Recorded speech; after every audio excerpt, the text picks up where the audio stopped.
Hallelujah. स्वागत है आप सबका मेरी भविष्यवाणियों की पुस्तक में। तो आइए हम आज के पवित्र वचन को पढ़ेंगे जो कि परमेश्वर के दास प्रेरित अंकुर यूसुफ नरूला जी के द्वारा लिखा गया है। भेदों को समझने का उत्तम आत्मा। जैसा कि दानियल की पुस्तक अध्याय 5 उसकी 11 आयत में लिखा है, तेरे राज्य में दानियल नामक एक पुरुष है जिसका नाम तेरे पिता ने बेलतशस्सर रखा था।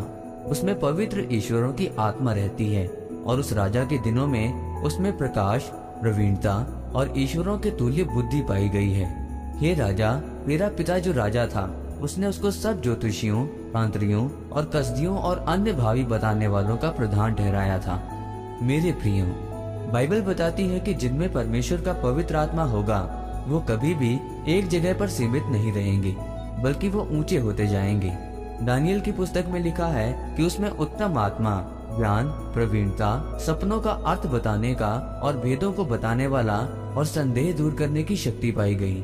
संदेह दूर करने और भेदों को बूझना, इसको इब्रानी भाषा में केदार कहते हैं। इसका मतलब है एक गांठ। वैसे एक गांठ बन गई है। कई बार जब पतंग को उड़ाया जाता है तो डोर में गांठ पड़ जाती है। उसने कहा कि अगर ये पवित्र आत्मा तुम में होगा तो तेरी ये निशानी होगी कि तू लोगों के जीवन से उलझन को ऐसे खोल देगा जैसे पतंग की उलझन खुलती है। यही पवित्र आत्मा मेरे जीवन में भी काम करता था।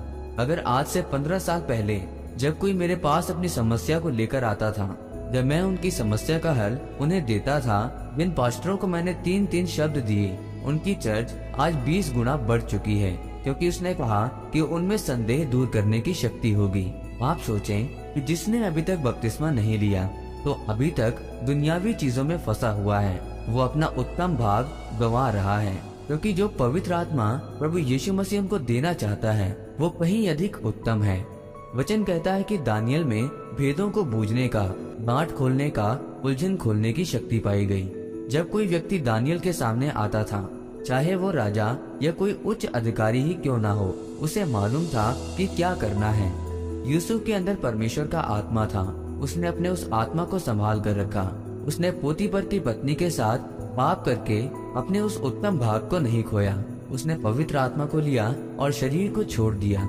इसीलिए राजा ने एक दिन उससे कहा, तुझ में जो बुद्धि है, तुझे तो देश का प्रधानमंत्री होना चाहिए।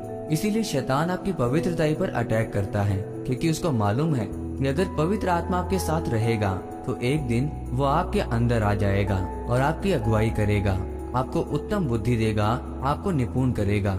लेकिन अगर आप पाप में रहेंगे, परमेश्वर के वचनों पर नहीं चलेंगे, तो फिर दुष्ट आत्मा आपके अंदर आएगा, आपको थप्पड़ मारेगा और आनंदित होगा।